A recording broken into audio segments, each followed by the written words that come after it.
Hello అండి. అందరూ ఎలా ఉన్నారు? మేమైతే బాగున్నాం. మీరు కూడా బాగుండాలని కోరుకుంటున్నాను. ముందుగా ఈ సంవత్సరం డీఎస్సీ రాస్తున్న వాళ్ళందరికీ ఆల్ ది బెస్ట్ అండి. అందరూ కూడా ఎగ్జామ్ బాగా రాయాలి. మంచి మార్క్స్ రావాలని కోరుకుంటున్నాను. ఈరోజు టాపిక్ ఏంటంటే మనకి డీఎస్సీకి సంబంధించిన సోషల్ కంటెంట్ అండి. మనం థర్డ్ క్లాస్ నుంచి చెప్పడం జరుగుతుంది. లెసన్ వైస్ చెప్తున్నాము. దీనికి ముందు చాలా వీడియోస్ చేసామండి. సోషల్ కంటెంట్ అనేది లెసన్ వైస్ చేసాము. ఒకసారి చెక్ చేయండి. అలాగే మన ఛానల్‌లో Telugu content, Telugu methodology complete చేసామండి. తెలుగు కంటెంట్ అయితే థర్డ్ క్లాస్ నుంచి స్టార్ట్ చేసాము. క్లాస్ వైజ్, లెసన్ వైజ్ ఒకసారి చెక్ చేయండి. మన ఛానల్‌లో డీఎస్సీకి సంబంధించి ఒక ప్లేలిస్ట్ ఉంటుంది. జీడీఎస్ ఛానల్ డీఎస్సీ బిట్స్ అని ఒక ప్లేలిస్ట్ ఉంటుంది. అది ఓపెన్ చేస్తామని నేను చేసిన డీఎస్సీకి సంబంధించి అన్ని వీడియోస్ కూడా అందులో ఉంటాయి. ఒకసారి చెక్ చేయండి. చాలా ఇంపార్టెంట్ బిట్స్ అనేవి మనం చెప్పడం జరిగింది. ఇవి కూడా చాలా ఇంపార్టెంట్. ఈరోజు టాపిక్ ఏంటంటే మనకి ఖనిజాలు, శక్తి వనరులండి. ఖనిజాలు, శక్తి వనరులు అనే ఒక లెసన్ ఉంది. మనకి సోషల్ కంటెంట్‌కి సంబంధించి. దానికి సంబంధించిన బిట్స్ అనేవి ఈరోజు చెప్పడం జరుగుతుంది. చాలా ఇంపార్టెంట్ ఇవి. వీడియో మాత్రం స్కిప్ చేయకుండా మొత్తం చూడండి. చాలా ఇంపార్టెంట్ బిట్స్ ఇవి. మనకి ఎగ్జామ్‌లో కూడా వస్తుంటాయండి. ఖనిజాలు, శక్తి వనరులండి ఈ లెసన్ పేరు. దీనికి సంబంధించి మనం బిట్స్ అనేవి ఏ విధంగా ఉంటాయో మనం చూద్దాము. వీడియో మాత్రం స్కిప్ చేయకుండా చూడండి. లైక్ చేసి సపోర్ట్ చేయండి. ఓకే అండి. ఫస్ట్ బిట్ మనం చూసుకుంటే చూడండి. భారతదేశంలోని ఏకైక బంగారు గని ఏది? భారతదేశంలోని ఏకైక బంగారు గని ఏదని అడుగుతున్నారండి. ఫస్ట్ చూడండి డాల్టన్ గాజ్ గని, రెండో కోలార్ గని, ఇంక్లైన్ గని, సోహాగ్పూర్ గని. ఇందులో భారతదేశంలో ఏకైక బంగారు గని ఏది అంటే మనకి ఈ నాలుగింట్లో ఆప్షన్ 2 అనేది మనకి కరెక్ట్ అవుతుంది. కోలార్ గని అండి. భారతదేశంలోని ఏకైక బంగారు గని ఏదంటే కోలార్ గని. భారతదేశంలోని ఏకైక బంగారు గని ఏదంటే మనకిక్కడ కోలార్ గని అనేది మనకి ఆప్షన్ 2 అనేది కరెక్ట్ అవుతుంది. రెండోది చూడండి. ఈ క్రింది వాటిలో మెరిసే ఖనిజంగా దేన్ని పేర్కొంటారు? మెరిసే ఖనిజంగా దేన్ని పేర్కొంటారు? క్రింది వాటిలో మెరిసే ఖనిజంగా దేన్ని పేర్కొంటారు? ఫస్ట్ చూడండి బాక్సైట్‌నా, మైకానా, క్రోమియంనా, బెరైటీస్‌నా దేన్ని మనం మెరిసే ఖనిజంగా పేర్కొంటాం ఈ నాలుగింట్లో అని అడుగుతున్నారు. మనకి ఇక్కడ ఆప్షన్ 2 అండి మైకాని అండి. మైకాని మనం మెరిసే ఖనిజంగా పేర్కొంటాము. మైకాని మనం ఏ ఖనిజంగా పేర్కొంటామండి? మెరిసే ఖనిజంగా పేర్కోవడం జరుగుతుంది. అలాగే మనకిక్కడ మూడోది చూడండి మనకిక్కడ అల్యూమినియం ఏ ఖనిజం నుండి తయారు చేస్తారు? అల్యూమినియం ఏ ఖనిజం నుండి తయారు చేస్తారు అని అడుగుతున్నారండి. ఫస్ట్ చూడండి అబ్రకం నుంచా? క్రోమియం నుంచా? ఆస్బెస్టాస్ నుంచా? బాక్సైట్ నుంచా? దేని నుంచి మనం అల్యూమినియం ఖనిజాన్ని తయారు చేస్తారని అడుగుతున్నారండి. ఈ ఈ నాలుగింట్లో మనకి ఇక్కడ ఆప్షన్ 4 అనేది కరెక్ట్ అవుతుంది. బాక్సైట్ నుంచి మనం అల్యూమినియం అనే ఖనిజాన్ని అల్యూమినియంని మనం బాక్సైట్ అనే ఖనిజం నుండి తయారు చేస్తారు. అల్యూమినియం దేని నుండి తయారు చేస్తారంటే బాక్సైట్ అనే ఖనిజం నుండి తయారు చేయడం జరుగుతుంది అల్యూమినియంని. నెక్స్ట్ మనకు చూడండి నాలుగోది స్టెయిన్‌లెస్ స్టీల్ పాత్రలు తయారు చేయడానికి ఉపయోగించే ఖనిజం ఏది? స్టెయిన్‌లెస్ స్టీల్ పాత్రలు తయారు చేయడానికి ఉపయోగించే ఖనిజం ఏదని అడుగుతున్నారండి. మనకి ఇక్కడ 4 ఆప్షన్‌లు ఫస్ట్‌ది బాక్సైటు, రెండోది మైకా, మూడోది క్రోమియం, 4 ఆస్బెస్టాస్. ఈ నాలుగింట్లో వేటిని మనకి స్టీల్ పాత్రలు తయారు చేయడానికి ఉపయోగిస్తారని అడుగుతున్నారండి. ఈ నాలుగింట్లో మనకు ఆప్షన్ 3 అండి క్రోమియం. దేన్ని ఉపయోగిస్తారండి? క్రోమియంని. స్టీల్ పాత్రలు తయారు చేయడానికి ఉపయోగించే ఖనిజం ఏదంటే క్రోమియం అండి. దేన్ని ఉపయోగిస్తారు? క్రోమియం. నెక్స్ట్ ఐదోది చూడండి. అల్యూమినియంకు సంబంధించి క్రింది వాటిలో సరైన వివరణ ఏది? సరైన వాక్యం ఏది? అల్యూమినియంకి సంబంధించి సరైన వివరణ ఏంటి? మూడింట్లో అని అడుగుతున్నారు. ఫస్ట్ చూడండి అల్యూమినియం చాలా తక్కువ బరువు కలిగి ఉంటుంది. రెండోది విమానాలు, పాత్రలు, విద్యుత్ తీగలు వంటి తయారు చేయడానికి ఉపయోగిస్తారు. మూడోది ఆహార పదార్థాల ప్యాకేజింగ్‌లో దీన్ని విస్తృతంగా ఉపయోగిస్తున్నారు అన్నారు. ఈ మూడిట్లో ఏది సరైన వివరణ అల్యూమినియంకి సంబంధించినంటే మనకి ఇక్కడ ఆప్షన్ 3 అండి. ఏబీసీ 3 కూడా మనకి సరైనవే. అల్యూమినియం ఏంటంటే అల్యూమినియం చాలా తక్కువ బరువు కలిగి ఉంటుంది. అలాగే రెండోది ఏంటంటే విమానాలు, పాత్రలు, విద్యుత్ తీగలు వంటి తయారు చేయడానికి ఉపయోగిస్తారు. అలాగే మూడోది ఏంటంటే ఆహార పదార్థ ప్యాకేజింగ్‌లో దీన్ని విస్తృతంగా ఉపయోగిస్తున్నారు. ఈ 3 కూడా అల్యూమినియంకి సంబంధించి సరైన వివరణలు. నెక్స్ట్ ఆరోది చూడండి. ఈ క్రింది వాటిలో పరిశ్రమల్లోనూ, ఇళ్ళకి పైకప్పులుగాను విస్తృతంగా వాడే పదార్థం ఏది? ఈ క్రింది వాటిలో పరిశ్రమలలోనూ, ఇళ్ళకి పైకప్పుగాను విస్తృతంగా వాడే పదార్థం ఏదని అడుగుతున్నారు. ఫస్ట్ చూడండి మైకానా, క్రోమియంనా, ఆస్బెస్టాసా, బెరైటిసా ఈ నాలుగింట్లో ఏది పరిశ్రమల్లోని ఇళ్ళకి పైకప్పుగాను విస్తృతంగా వాడే పదార్థం ఏదని అంటే మనకి ఇక్కడ ఆప్షను 3 అండి. ఆస్బెస్టాస్. క్రింది వాటిలో మనకి ఆస్బెస్టాస్ పరిశ్రమల్లోనూ ఇళ్ళకి పైకప్పులుగాను విస్తృతంగా వాడే పదార్థం. నెక్స్ట్ మనకు చూడండి గాజు అంటే వాష్ బేసిన్ వంటి సెరామిక్ వస్తువులు తయారు చేయడానికి క్రింది ఏ ఖనిజం నుండి ముడి సరుకుగా ఉపయోగిస్తున్నారు? గాజు అదే వాష్ బేసిన్ వంటి సెరామిక్ వస్తువులు తయారు చేయడానికి క్రింది ఏ ఖనిజమును ముడి సరుగ్గా ఉపయోగిస్తున్నారని అడుగుతున్నారండి. ఫస్ట్ చూడండి ఆస్బెస్టాస్, క్రోమియం, ఫెల్డాస్పర్ అండ్ మైకా.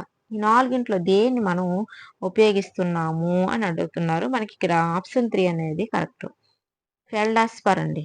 ఫెల్డాస్పర్ ఏంటండి? ఫెల్డాస్పర్. గాజు అంటే వాష్ బేసిన్ అంటే సెరామిక్ వస్తువులు తయారు చేయడానికి మనకి ఫెల్డాస్పర్ ఖనిజమును ముడి సరుగ్గా ఉపయోగిస్తున్నారు. నెక్స్ట్ మనకి 8 చూడండి. ఆంధ్రప్రదేశ్‌లో ఏ జిల్లాలో వజ్రపు గనులు ఉన్నాయి? ఏ ఏ జిల్లాలో వజ్రపు గనులు అనేవి ఉన్నాయి? ఆంధ్రప్రదేశ్‌లో ఏ జిల్లాలో వజ్రపు గనులు ఉన్నాయి అని అడుగుతున్నారండి. ఫస్ట్ చూడండి గుంటూరు జిల్లాలోనా, అనంతపురం జిల్లాలోనా, కడప జిల్లాలో లేదా గుంటూరు, అనంతపురం రెండిటి జిల్లాల్లోనే అడుగుతున్నారండి. ఆంధ్రప్రదేశ్‌లో ఏ జిల్లాలో వజ్రపు గనులు ఉన్నాయంటే మనకి ఇక్కడ ఆప్షన్ 4 అండి. అంటే గుంటూరు జిల్లాలోని, అనంతపురం జిల్లాలోని మనకి వజ్రపు గనులు అనేవి మన ఆంధ్రప్రదేశ్‌లో ఉన్నాయి. గుంటూరు, అనంతపురం జిల్లాలో మనకి ఆంధ్రప్రదేశ్‌లోని వజ్రపు గనులు అనేవి ఉన్నాయి. నెక్స్ట్ 9 చూడండి మనకి ఇక్కడ ప్రపంచంలోనే అతి పెద్ద వజ్రం అయిన కోహినూర్ వజ్రం ఆంధ్రప్రదేశ్‌లోని ఏ జిల్లాలో లభ్యమైంది? ప్రపంచంలో అతి పెద్ద వజ్రం అయిన కోహినూర్ వజ్రం ఆంధ్రప్రదేశ్‌లోని ఏ జిల్లాలో లభ్యమైందని అడుగుతున్నారండి. ఫస్ట్ చూడండి కడప జిల్లాలోనా, గుంటూరు జిల్లాలోనా, అనంతపురం జిల్లాలోనా, కర్నూలు జిల్లాలో ఏ జిల్లాలో మనకి ఇది కోహినూర్ వజ్రం అనేది దొరికింది అని అడుగుతున్నారండి. మనకి ఇక్కడ ఆప్షన్ 3 అండి. అనంతపురం జిల్లాలో. ఎక్కడండి? అనంతపురం జిల్లాలో మనకి కోహినూర్ వజ్రం అనేది లభ్యమైంది. ప్రపంచంలోని పెద్ద వజ్రం అయిన కోహినూర్ వజ్రం ఆంధ్రప్రదేశ్‌లోని అనంతపురం జిల్లాలో లభ్యమైంది. నెక్స్ట్ మనకు చూడండి 10ది ఖనిజాలను క్రింది ఏ పద్ధతిలో వెలికి తీస్తారు? ఖనిజాలను ఈ క్రింది వాటిలో ఏ పద్ధతిలో మనకి వెలికి తీస్తారని అడుగుతున్నా. ఫస్ట్ చూడండి పెద్ద గొయ్యి తవ్వి ఖనిజాలను వెలికి తీస్తూ ఉండటమా? గుట్టలను పేల్చి తొలిచి గ్రానైట్ రాళ్ళు వంటివి తీయడం ఓపెన్ కాస్ట్ మైనింగా? లేకపోతే భూమి చాలా లోతుల్లో ఉండే ఖనిజాలను వెలికి తీయడానికి భూగర్భ సొరంగాలు నిర్మించడం భూగర్భ మైనింగ్ అని అన్నారండి. ఇందులో ఏ పద్ధతి ద్వారా తీస్తామని అడుగుతున్నారు. మనకి ఇక్కడ ఆప్షన్ 4 అండి. ఏబిసి ఈ 3 పద్ధతుల ద్వారా అండి. అంటే పెద్ద గొయ్యి తవ్వి ఖనిజాలను వెలికి తీస్తూ ఉండటం, అలాగే గుట్టలను పేల్చి తొలిచి గ్రానైట్ రాళ్ళు వంటివి తీయడం, ఓపెన్ కాస్ట్ మైనింగ్.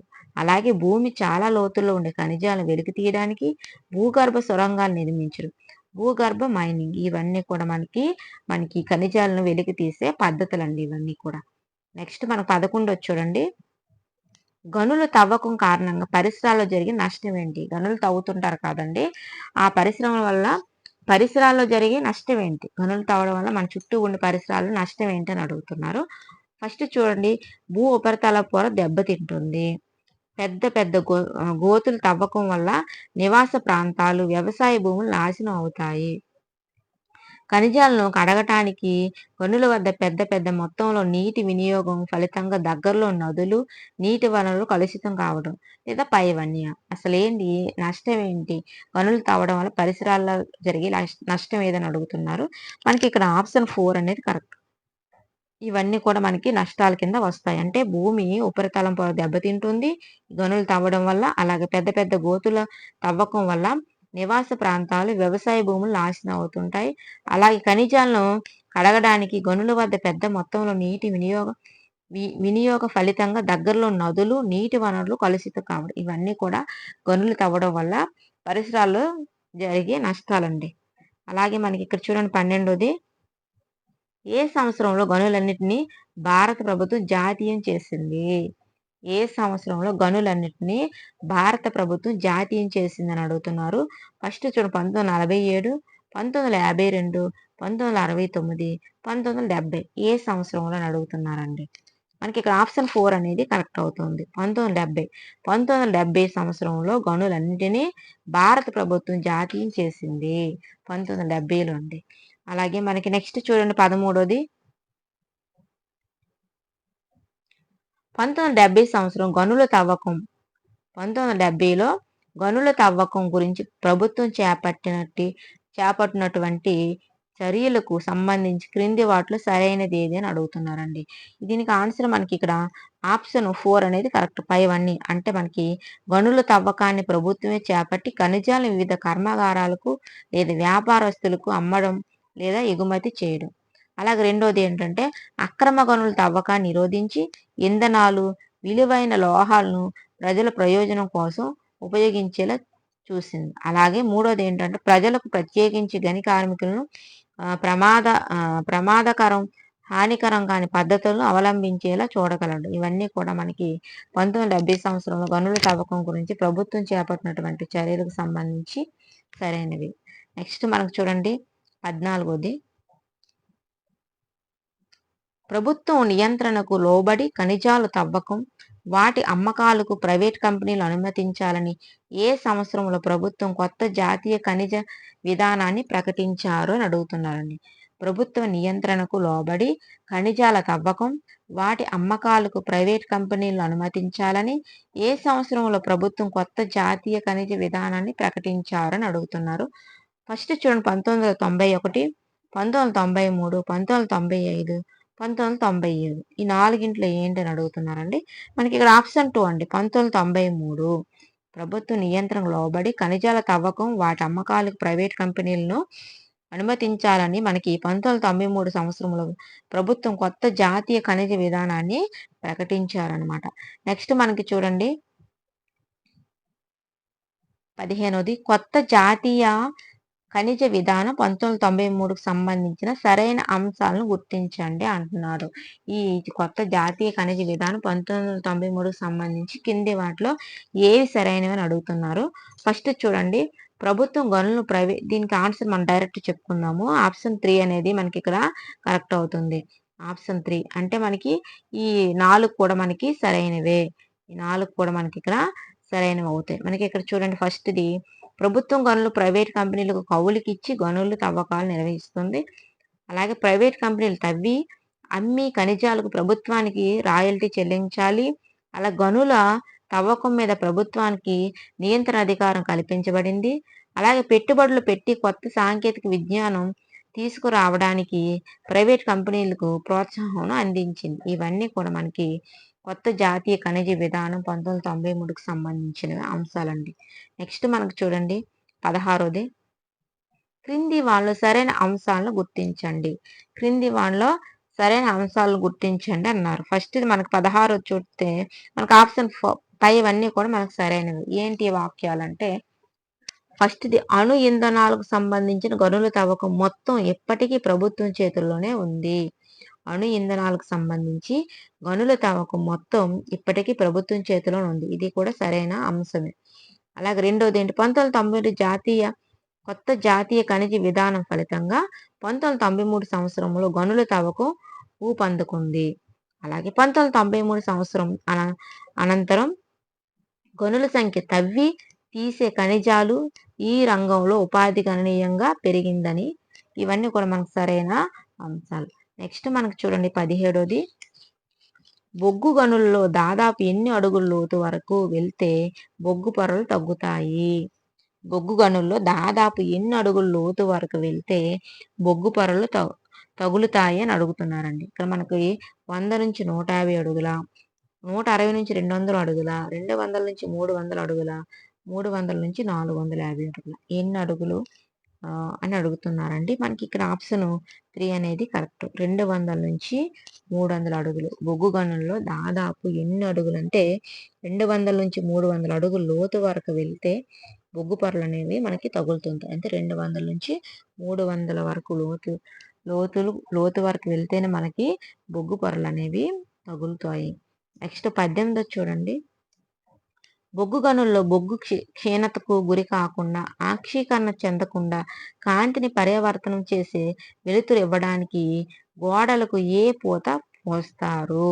బొగ్గు గనుల్లో బొగ్గు క్షీణతకు గురి కాకుండా, ఆక్సీకరణ చెందకుండా, కాంతిని పరావర్తనం చేసి వెలుతురు ఇవ్వడానికి గోడలకు ఏ పూత పోస్తారని అడుగుతున్నారండి. మనకి ఇక్కడ ఫస్ట్ అల్యూమినియమా, అబ్రకమా, డోలమైటా, పైవన్య. అసలు ఏంటి అని అంటే మనకి ఇక్కడ ఆప్షన్ 3 అనేది కరెక్ట్. డోలమైట్ అండి. బొగ్గు గనుల్లో బొగ్గు క్షీణత గురి కాకుండా, ఆక్సీకరణ చెందకుండా, కాంతిని పరావర్తనం చేసి వెలుతురు ఇవ్వడానికి గోడకు మనకి డోలమైట్ పూత అనేది పోస్తారు. నెక్స్ట్ మనకు 19 చూడండి. గని కార్మికులు బొగ్గు గనుల్లో పనిచేసే కార్మికులకు ఏ అవయవానికి ఎక్కువగా వ్యాధులు కలుగుతాయి? గని కార్మికులు బొగ్గు గనుల్లో పనిచేసే కార్మికులకు ఏ అవయవానికి ఎక్కువగా వ్యాధులు కలుగుతాయి అని అడుగుతున్నారు. ఫస్ట్ చూడండి, గుండెక, ఊపిరితిత్తుల, కాలేయానిక, కంటి చర్మ సంబంధ ఏ వ్యాధులు అందులో పనిచేసే వాళ్ళకి వస్తాయి ఎక్కువగా అంటే మనకి ఇక్కడ ఆప్షన్ 2 అనేది కరెక్ట్ అవుతుంది. ఊపిరితిత్తులకండి. గని కార్మికులు బొగ్గు గనుల్లో పనిచేసే కార్మికులకు, అలాగే మనకి ఊపిరితిత్తుల అవయవానికి ఎక్కువగా వ్యాధులు కలుగుతూ ఉంటాయి అందులో పనిచేసే వాళ్ళకి. అలాగే చూడండి, బొగ్గు ధూళిని నిరంతరం పీల్చడం కారణంగా వచ్చే జబ్బు ఏది? బొగ్గు ధూళిని నిరంతరం పీల్చడం కారణంగా వచ్చే జబ్బు ఏది అని అడుగుతున్నారు. First black lungs, white lungs, yellow lungs, red lungs అన్నారు. మనకి వచ్చే జబ్బు ఏది అంటే మనకి ఇక్కడ ఆప్షన్ 1 అండి. బ్లాక్ లంగ్స్ అవుతాయండి. బొగ్గు ధూళిని నిరంతరం పీల్చడం కారణంగా వచ్చే జబ్బు ఏదంటే బ్లాక్ లంగ్స్ అండి. అలాగే మనకి 21 చూడండి. బొగ్గు గనుల్లో పనిచేసే 45 సంవత్సరాలు పైబడిన కార్మికులకు ఎన్ని సంవత్సరాలకు ఒకసారి పూర్తి వైద్య పరీక్షలు నిర్వహిస్తారు? బొగ్గు గనుల్లో పనిచేసి ఉంటే 45 సంవత్సరాలు దాటిన వాళ్ళకి ఎన్ని సంవత్సరాలకు ఒకసారి మనకి వైద్య పరీక్ష చేస్తారని అడుగుతున్నారు. ఫస్ట్ చూడండి, 2 సంవత్సరాలకు ఒకసారా, 3 సంవత్సరాలకు ఒకసారా, 4 సంవత్సరాలకు ఒకసారా, 5 సంవత్సరాలకు ఒకసారి, ఎన్ని సంవత్సరాలకు ఒకసారి వాళ్ళకి వైద్య పరీక్షలు చేస్తారు? 45 సంవత్సరాలు దాటిన వాళ్ళకని అడుగుతున్నారు. మనకి ఇక్కడ ఆప్షన్ 1, ఆప్షన్ 2 అనేది కరెక్ట్ అవుతుంది. 3 సంవత్సరాలకు ఒకసారి వాళ్ళకి వైద్య పరీక్షలు చేస్తూ ఉంటారు. బొగ్గు గనుల్లో పనిచేసి 45 సంవత్సరాలు దాటిన వారికి మనకి సంవత్సరానికి పైబడిన వాళ్ళకి ఎన్ని సంవత్సరాలకు ఒకసారి వైద్య పరీక్షలు చేస్తారంటే 3 సంవత్సరాలకు ఒకసారి వైద్య పరీక్షలు చేస్తూ ఉంటారు. నెక్స్ట్ 22 చూడండి. బొగ్గు గనుల్లో పనిచేసి మనకి ఇది అయిపోయింది. తర్వాత 23 చూడండి మనకు ఒకసారి. ఓపెన్ కాస్ట్ తవ్వకం చేపట్టిన ప్రాంతాల బొగ్గు నిల్వలు ఎన్ని సంవత్సరాల్లో అయిపోతాయి? ఓపెన్ కాస్ట్ తవ్వకం చేపట్టిన ప్రాంతాల్లో బొగ్గు నిల్వలు ఎన్ని సంవత్సరాల్లో అయిపోతాయి అని అడుగుతున్నారు. ఫస్ట్ చూడండి, 8 నుంచి 12 సంవత్సరాలు, 10 నుంచి 15 సంవత్సరాలు, 12 నుంచి 21 సంవత్సరాలు, 22 నుంచి 28 సంవత్సరాలు అడుగుతున్నారు. ఓపెన్ కాస్ట్ తవ్వకం చేపట్టిన ప్రాంతాల్లో బొగ్గు నిల్వలు ఎన్ని సంవత్సరాలు అయిపోతాయి అంటే మనకి ఇక్కడ ఆప్షన్ 2 అనేది కరెక్ట్ అవుతుంది. ఆప్షన్ 2 అనేది మనకి ఇక్కడ కరెక్ట్ అవుతుంది. 10 నుంచి 15 సంవత్సరాలకు. మనకి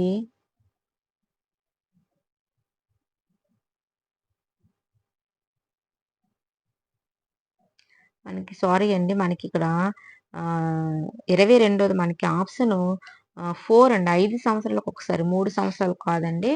సారీ, మనకి ఇక్కడ ఆప్షన్ 4 అనేది కరెక్ట్ అవుతుంది. 5 సంవత్సరాలకు ఒకసారి అండి. బొగ్గు గనుల్లో పనిచేసి 45 సంవత్సరాల లోపు గల కార్మికులకు 5 సంవత్సరాలకు ఒకసారి పూర్తి వైద్య పరీక్షలు నిర్వహిస్తారు. 3 సంవత్సరాలు కాదండి, 5 సంవత్సరాలు. నెక్స్ట్, ఓపెన్ కాస్ట్ తవ్వకం చేపట్టిన ప్రాంతాల బొగ్గు నిల్వలు మనకి ఇక్కడ ఆప్షన్ 2 అనేది కరెక్ట్. అంటే 10-15 సంవత్సరాలులో అయిపోతాయనండి. ఓపెన్ కాస్ట్ తవ్వకం చేపట్టిన ప్రాంతాల బొగ్గు నిల్వలు 10-15 సంవత్సరాల్లో అయిపోతాయి.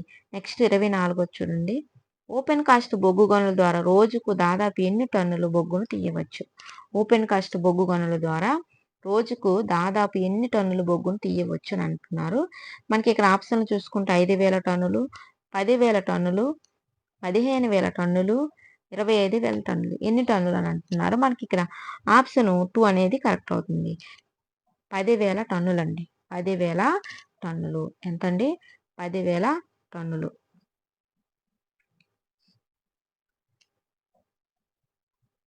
ఓపెన్ కాస్ట్ బొగ్గు గనుల ద్వారా రోజుకు దాదాపు మనం 10,000 టన్నులను బొగ్గును తీయవచ్చు. 10,000 టన్నులు బొగ్గును తీయవచ్చు. నెక్స్ట్ 25 చూడండి. ప్రపంచంలోకెల్లా అత్యధిక బైరైట్ ఖనిజ నిల్వలు ఏ రాష్ట్రంలో కలవు? ప్రపంచంలో కల్లా అత్యధిక బైరైట్ ఖనిజ నిల్వలు ఏ రాష్ట్రంలో కలవని అడుగుతున్నారు. ఫస్ట్ చూడండి, ఆంధ్రప్రదేశ్లోనా, తమిళనాడులోనా, ఒడిశాలోనా, ఛత్తీస్గఢ్లోనా, ఎక్కడ అని అడుగుతున్నారండి. ప్రపంచంలో కల్లా అత్యధిక బెరైట్ ఖనిజ నవలాలు మనకి ఏ రాష్ట్రంలో కలవంటే మనకి ఇక్కడ ఆప్షన్ 1 అండి, ఆంధ్రప్రదేశ్లో, మన రాష్ట్రంలోనే. నెక్స్ట్ ఆంధ్రప్రదేశ్లో బెరైట్ నిల్వలు ఏ జిల్లాలో అత్యధికంగా ఉన్నాయి? కడప జిల్లాలోనా, కర్నూలు జిల్లాలోనా, చిత్తూరు జిల్లాలోనా, గుంటూరు జిల్లాలోనా? అంటే మనకి ఇక్కడ ఆప్షన్ 1 అనేది కరెక్ట్ ఉంది. కడప జిల్లాలోనండి. ప్రపంచంలో కల్లా అత్యధిక బెరైట్ ఖనిజ నిల్వలు మనకి ఆంధ్రప్రదేశ్లో ఉన్నాయి. ఆంధ్రప్రదేశ్లో ఏ జిల్లాలో ఉన్నాయంటే కడప జిల్లాలో ఉన్నాయండి. 27 చూడండి. ఆంధ్రప్రదేశ్ రాష్ట్రంలో మంగంపేటలో బైరైటిస్ నిల్వలు కలవని ఏ సంవత్సరంలో కనుగొన్నారు? ఆంధ్రప్రదేశ్ రాష్ట్రంలో మంగంపేటలో బైరైటిస్ నిల్వలు కలవని ఏ సంవత్సరంలో కనుగొన్నారు అని అంటున్నారండి. 1956 సంవత్సరం, 1958 సంవత్సరం, 1960 సంవత్సరం, 1965 సంవత్సరం. ఏ సంవత్సరంలో అని అడుగుతున్నారు. మనకి ఇక్కడ ఆప్షన్ 3 అనేది కరెక్ట్ అవుతుంది. 1960. ఇప్పుడండి 1960 ఆంధ్రప్రదేశ్ రాష్ట్రంలో మంగంపేటలో బైరైటిస్ నిల్వలు కలవని మనకి 1960 సంవత్సరంలో కనుగొన్నారు. నెక్స్ట్ 28 వచ్చిన బైరైట్ తవ్వకాలకు ఆంధ్రప్రదేశ్లో ఏ సంవత్సరం నుండి ప్రారంభించడం జరిగింది? ఏ సంవత్సరం కనుగొన్నారంటే 1960లో అండి. ఏ సంవత్సరంలో జరిగిందని అడుగుతున్నారు. 1960లోనా, 1965లోనా, 1967లోనా, 1969 ఏ సంవత్సరంలో ప్రారంభించడం జరిగిందని అడుగుతున్నారు. మనకి ఇక్కడ ఆప్షన్ 3 అండి, 1967. 1960లో కనుగొన్నారు. 1967లో మనకి తవ్వకాలు అనేవి ప్రారంభించడం జరిగింది. నెక్స్ట్, భూమి లోపలి పొరలో దొరికే బైరైటిస్ ఖనిజ నాణ్యత. భూమి లోపల పొరలో దొరికే బైరైటిస్ ఖనిజ నాణ్యత ఏంటి? తక్కువగా ఉంటుందా, ఎక్కువగా ఉంటుందా, మధ్యస్థం ఉంటుందా, చెప్పలేము. అసలు ఏంటి అని అడుగుతున్నారు. మనకి ఇక్కడ ఆప్షన్ 2 అండి, ఎక్కువగా ఉంటుంది. భూమి లోపలి పొరల్లో దొరికే బైరైటిస్ ఖనిజ నాణ్యత అనేది ఎక్కువగా ఉంటుంది. నెక్స్ట్, లోపల పొరల్లో దొరికే బైరైటిస్ ఏ వర్ణంలో ఉంటుంది? లోపల పొరలో దొరికే బైరైటిస్ ఏ వర్ణం అంటే ఏ రంగులో ఉంటుందని అడుగుతున్నాడు. ఫస్ట్ చూడండి, గోధుమ ఎరుపు రంగులో ఉంటుందా, బూడిద రంగులో ఉంటుందా, నలుపు రంగులో ఉంటుందా, గులాబీ వర్ణంలో ఉంటుంది? ఏ రంగులో ఉంటుంది లోపల పొరలో దొరికే బైరైటిస్? మనకి ఏ రంగులో ఉంటుందంటే మనకి ఇక్కడ ఆప్షన్ 2 బూడిద రంగులో ఉంటుంది. ఎక్కడ ఉంటుందండి? బూడిద. లోపల పొరలో దొరికే బైరైటిస్ మనకి బూడిద రంగులో ఉంటుంది. నెక్స్ట్ మనకు చూడండి, మంగంపేట బైరైటిస్ ఓపెన్ గనులు ఏ జిల్లాలో కలదు? మంగంపేట బైరైటిస్ ఓపెన్ గనులు ఏ జిల్లాలో కలవని అడుగుతున్నారు. ఫస్ట్ చూడండి, కర్నూలు జిల్లాలోనా, వైఎస్ఆర్ కడప జిల్లాలోనా, చిత్తూరు జిల్లాలోనా, గుంటూరు జిల్లాలో? ఏ జిల్లాలో కలవంటే మనకి ఇక్కడ ఆప్షన్ 2 అండి, వైఎస్ఆర్ కడప. మంగంపేట బైరైటిస్ ఓపెన్ గనులు మనకి వైఎస్ఆర్ కడప జిల్లాలో మన ఆంధ్రప్రదేశ్లో కలవు. ఇదండి ఈరోజు సంబంధించిన వీడియో. మళ్ళీ మనం రేపు మనకి సోషల్ కంటెంట్కి సంబంధించి బిట్స్ అనేవి పెట్టుకుంటాం. చాలా ఇంపార్టెంట్ బిట్స్ డైలీ మన ఛానల్లో చెప్తున్నాము. సో చెక్ చేయండి. ఓకే అండి. వీడియోగా నచ్చితే లైక్ చేయండి, షేర్ చేయండి, సబ్స్క్రైబ్ చేయండి ఫ్రెండ్స్. ఓకే, రేపు మరొక వీడియోతో మళ్ళీ కలుసుకుందాం. బాయ్.